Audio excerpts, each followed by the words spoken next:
कभी आपको भी ऐसा लगा है कि आप कुछ और बन सकते थे, लेकिन किसी और के कहने पर आपने अपने रास्ते बदल लिए? जंगल के एक कोने में एक छोटी चिड़िया रहती थी। नाम था नन्ही।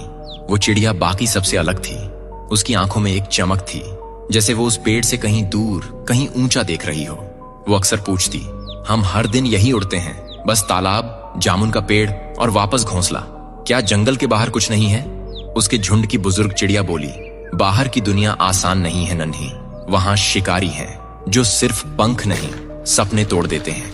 और कई बार अकेलापन इतना गहरा होता है कि अपनी ही आवाज डराने लगती है। बंदर ने हंसकर कहा, इतना सोचती क्यों है? उड़ तो सकती है, लेकिन क्या लौट भी पाएगी?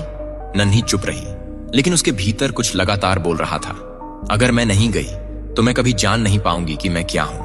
और एक सुबह जब सब सो रहे थे, वो उड़ गई, बिना बताए, बिना रुके। ऊंचाई जैसी उसने कभी महसूस नहीं की थी। पहाड़, मैदान, सूखे पेड़, चमकते तालाब और फिर खुलापन। ना कोई सीमा, ना कोई झुंड, बस हवा और वो। लेकिन कुछ ही घंटों में थकान, डर, अकेलापन घेरने लगे। कहीं बैठने की जगह नहीं, कोई दिशा नहीं। उसने खुद से पूछा, क्या मैंने गलती कर दी? और तभी एक दूर की चिड़िया दिखी जो मुस्कुराते हुए बोली, हर उड़ान में डर होता है, पर अगर तू रुकती तो तू ये कभी जानती ही नहीं कि तुझमें इतना दम है। नन्ही लौट आई, लेकिन वो वैसी नहीं थी जैसी गई थी। उसके पंखों में अब उड़ान से ज्यादा विश्वास था।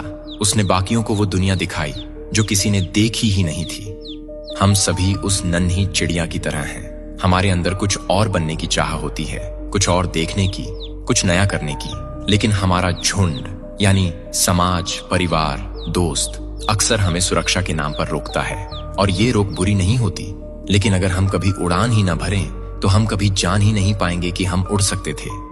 जो डर से बाहर निकलता है वही असली दुनिया देखता है, और जो लौटता है वो सिर्फ अपने लिए नहीं, बल्कि सबको नई सोच देने के लिए लौटता है।